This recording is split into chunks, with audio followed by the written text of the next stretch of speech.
Hello, I'm Aislinn Sarnacki, and you've discovered the Borealis Podcast, where we talk with fascinating people who research, work in, play in, and think about the Maine outdoors. On today's episode, we're sitting down with Lynda Doughty, the founder and executive director of Marine Mammals of Maine, which is an organization that responds to stranded marine mammals and sea turtles, but is perhaps best known for their rehabilitation of sick and abandoned baby seals. I still love it. I can't imagine doing anything else. And it seems silly if I go to do a talk at a school and I'm like, yep, I'm that little girl that had a dream. And really it was just because I just didn't want to see these animals get harassed all the time. That's just ahead.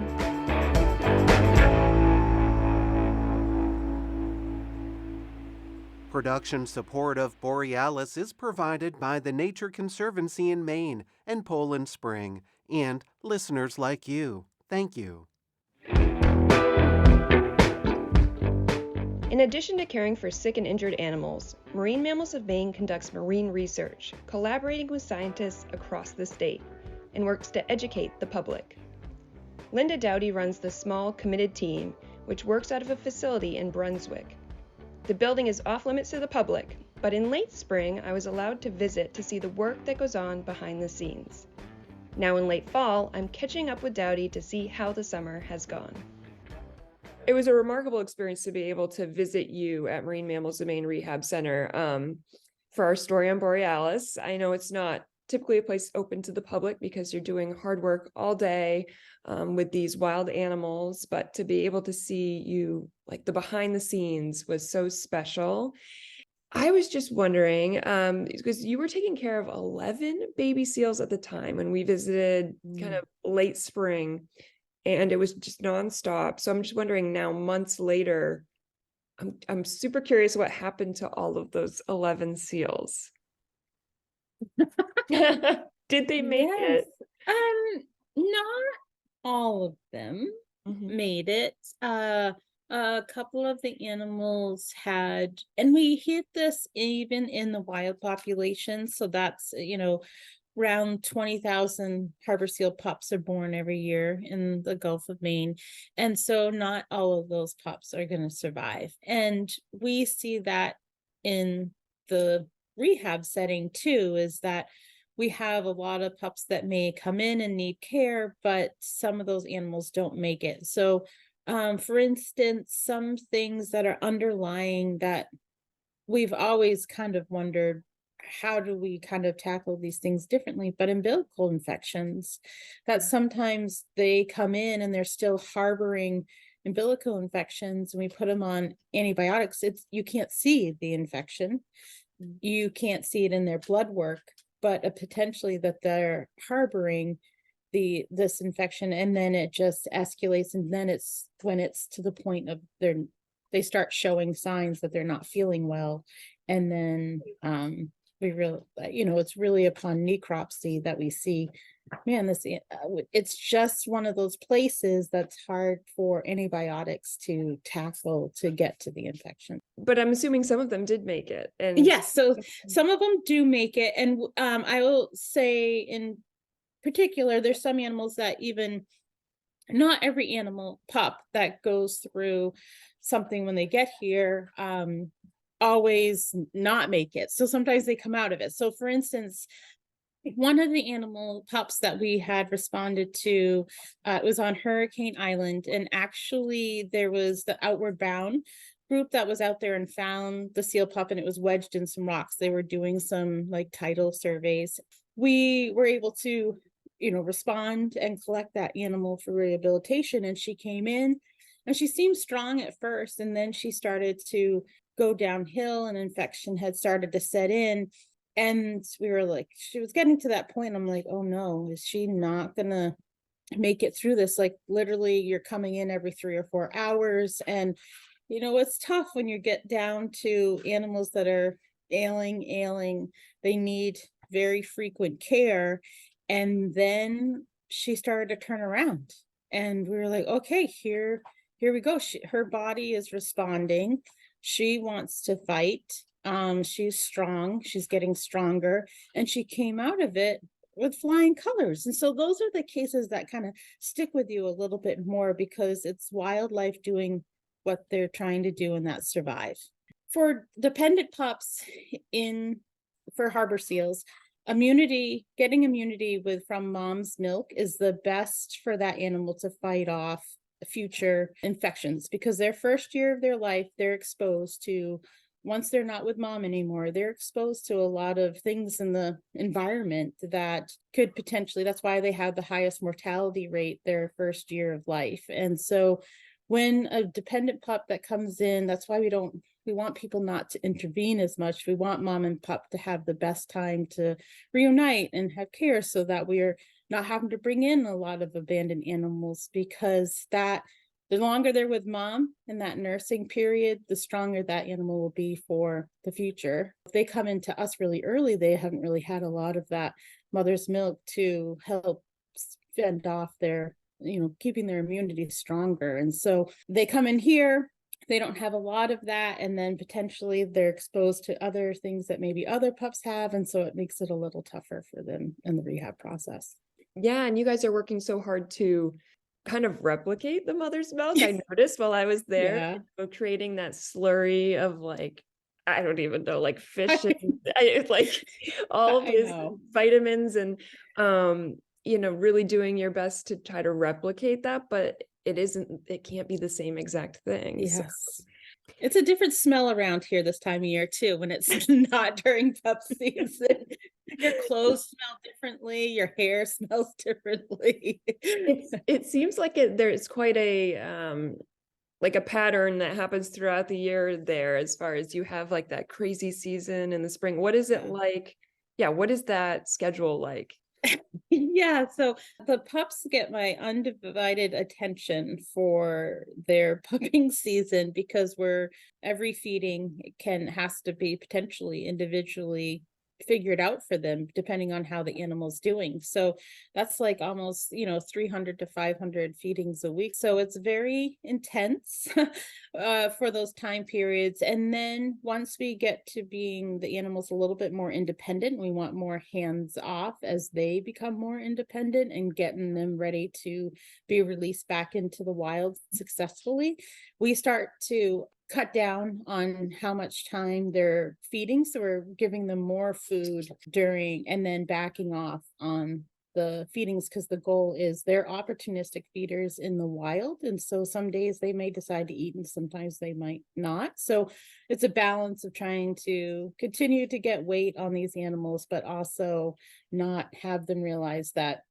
fish is coming at them by humans. So they don't see us as much. And we also try to build it in that the food presents itself, but they don't see the hand to food contact. So once you see the progress of the animals and they're getting closer to release and their health is doing well, their weight is doing well, we'll see the end of the summer, early fall, that it gets quieter here, because we're starting to cycle out. Maybe there's 2 animals that are ready for release at one time, and then there's another 2 or 3. Sometimes it might be just 1, because we don't want to hold back an animal just to wait for another one to catch up. So we try to cycle out the end of the summer and early fall, the timing is right, because that's when they would normally kind of be independent and on their own from mom in the wild. And then they're released into the waters with the rest of their population of animals as well.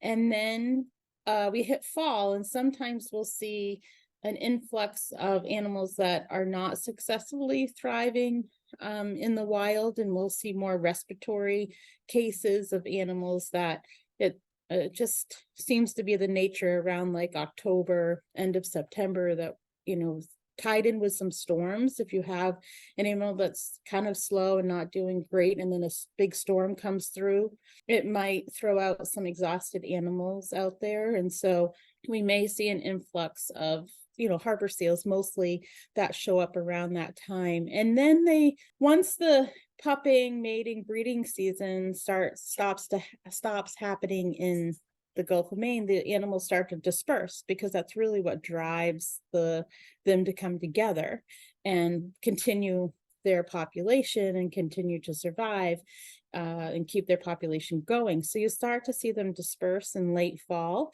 and they'll go down to, southern states and start to make their rounds. And then they'll start to come back around that late spring, because then they're starting to get ready for the whole process again. And November and December are slowest months of the year. It's also a time when we catch up on our data, our maintenance of the facility, anything that we can what we don't get done in the summer, we try to build upon. And we always are thinking, what can we do better for next year? It's not like we think, hey, we're perfect and there's nothing we can improve upon. We also take those months to reflect on, what did we learn this year that was different, and what do we need to respond to in the future, and how to deal with these situations. And so we kind of take some time and reflect on that in our slower months. And then gray seals are pupping in December, Oh my gosh, January and February. What a terrible time for, I don't know what gray seal moms were thinking, but somewhere in the universe, they said, hey, gray seals are going to have seals in the coldest months of the year, and they're going to love it. So they thrive on that time period. So we'll start to see young gray seals that are not making it, or abandoned and not doing well, usually around that January, February. So it picks back up again. I thought you'd have more downtime. I know. Oh my gosh, that's so, because when I was there, it was really like all hands on deck, so busy. Like when you weren't cleaning, you were feeding or preparing food, then cleaning again. It's really like, yeah. And or not to mention admitting new patients and doing everything you have to do with those. And then they all have different individual meal plans and care plans. And so it's really so much work. But then that's not all you do. Like you mentioned, it's like you have a kind of a finger on the pulse of the seal populations in Maine in a way, because taking care of these injured and abandoned seals, anecdotally, you get an idea for a lot of things that are happening, but also there's some real research that you participate in as well. And then there's the reaching out, public outreach component of your mission as well. I want you to talk a little bit about why public outreach and education is important when it comes to taking care of marine life, why that's a part of your mission.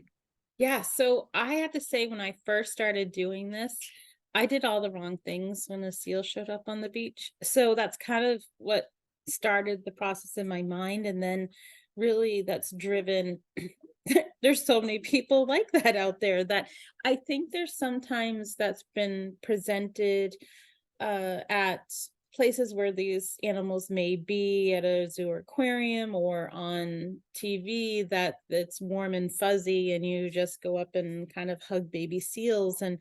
And I think sometimes it gets lost on, and sometimes we kind of think of them, relate to them as our domestic animals too, like our dogs. Their eyes look very similar to dogs, so it's relatable that, oh, look at their puppy eyes. And so you want to help them, but realizing where they fit into the larger population, and what sometimes wildlife doesn't always show is like visible stress. And so trying to identify visible stressors for animals is hard, and can be hard to understand that, standing next to them is actually not the best thing for them, or they feel like a seal should potentially be wet all the time and don't realize that animal needs to haul out, regain energy. Biologically, that's what they need, rest as well. Like they don't stay in the water all the time. And so I think trying to get out the right information and the right things, and you just have to keep pounding the pavement on those facts, because that's what they need. Those are the facts. That's what they need. Seals take up so much of your time, but also that's not all of, you deal with some other animals as well. So do you have any unusual cases, and what are some of the other animals that you're kind of responsible for? Yes, so we also respond to whales, dolphins, porpoises, and sea turtles. And so because the 90% of our call base is seals. The other 10% is really what we call cetaceans.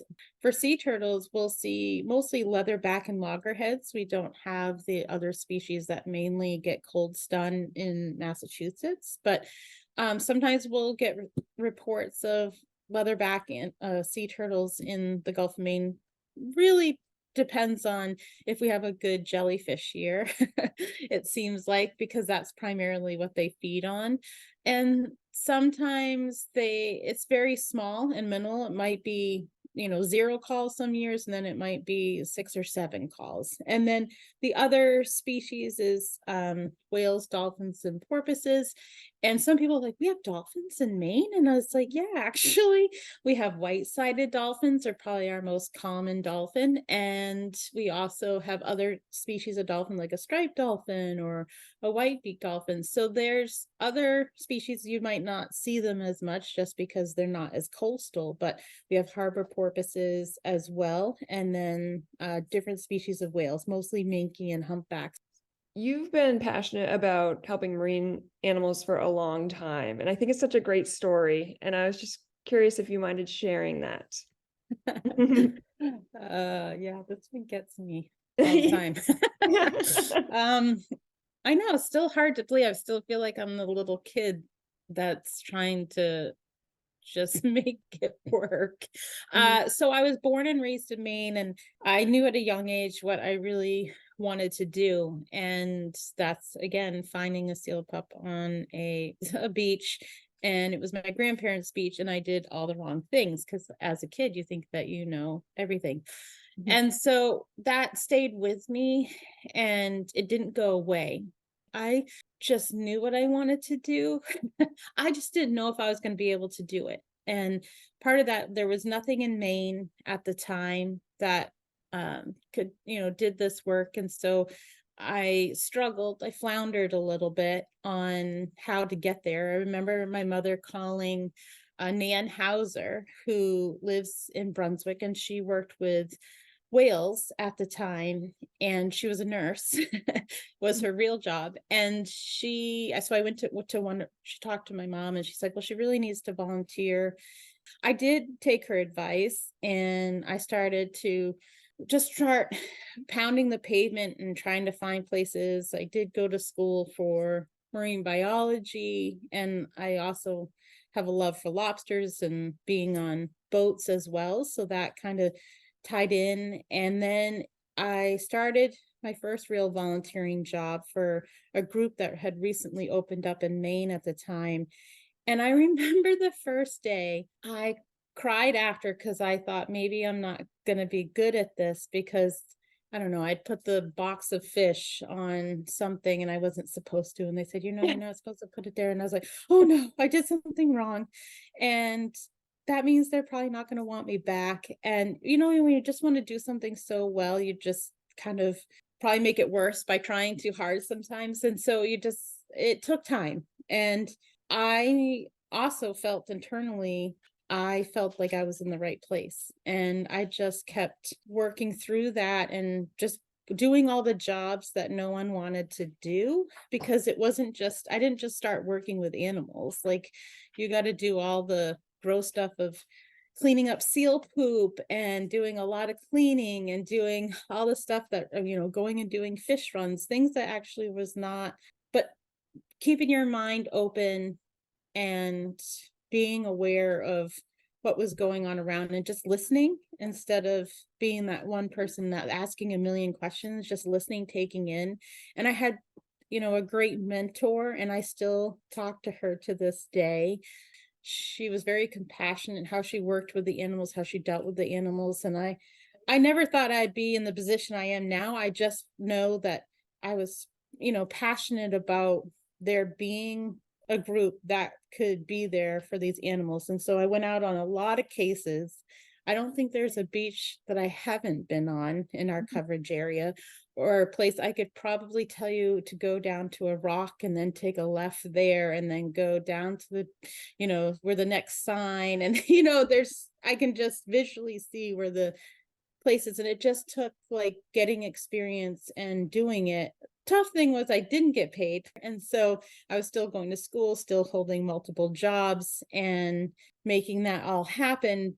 But it's because I really felt that there still needed to be somebody responding to these animals. And it's not changed. I mean, still to this day, it still seems like it was yesterday that I started doing this. But even if I didn't exist, I would still want there to be this structure so that these animals, what they're facing with people in their environments and their habitats now, they really can't get away from anywhere there's people. And even places that we're protecting in Maine is also where we're inviting people to come and see, but it's also a place where these animals are at the same time. And so it's trying to figure out a balance on they were here first, they are wildlife, and how to respect that and not change their environment because we're putting stressors onto their world. I still love it. I can't imagine doing anything else. And it seems silly if I go to do a talk at a school and I'm like, yep, I'm that little girl that had a dream.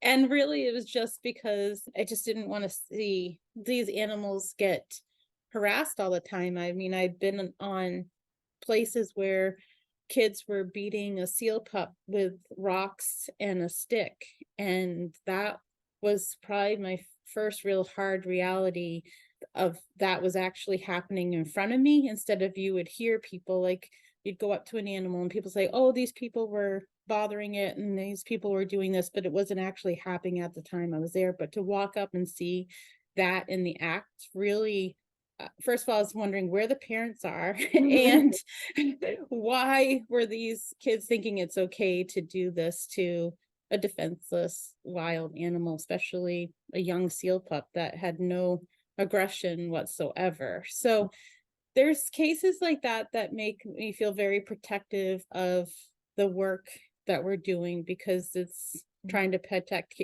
animals that cannot speak for themselves. Mm-hmm. Yeah. Oh my gosh, I got me with that one, Aislinn. I didn't cry. I didn't lose it.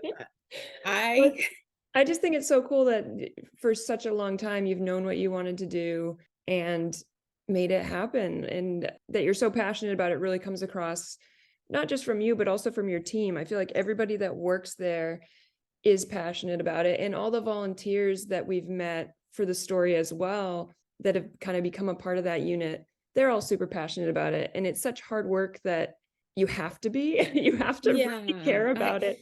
I'm glad you mentioned that, because that's one of the things, is also being able to grow the right team to do this work, because of the not so great cases that happened or happen, and know that they happen. It takes a lot to keep going. Sometimes you've got to have the right support system and team to make that work, because that's not just a one person job that needs to do that 7 days a week. You need people that are there on 7 days a week that are just, they get you, because when one person's having a tough day, you need that person to kind of, I mean, animal work, even in shelters and stuff, it's not, there's a lot of sadness that goes on. It's not all that's happy and glorious. So when we're sharing our stories, and a lot of people will see our emails and stuff, yes, they're seeing a lot of the happy moments, because we take pride in those moments. But it's also, wow,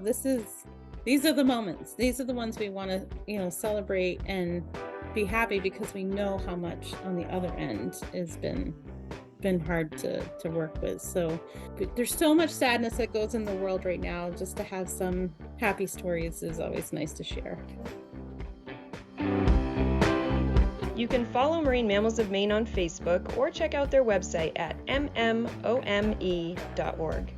And if you ever find a marine mammal along the coast that you think might need help, give it space, at least 150 feet distance, and call the hotline at 1-800-532-9551.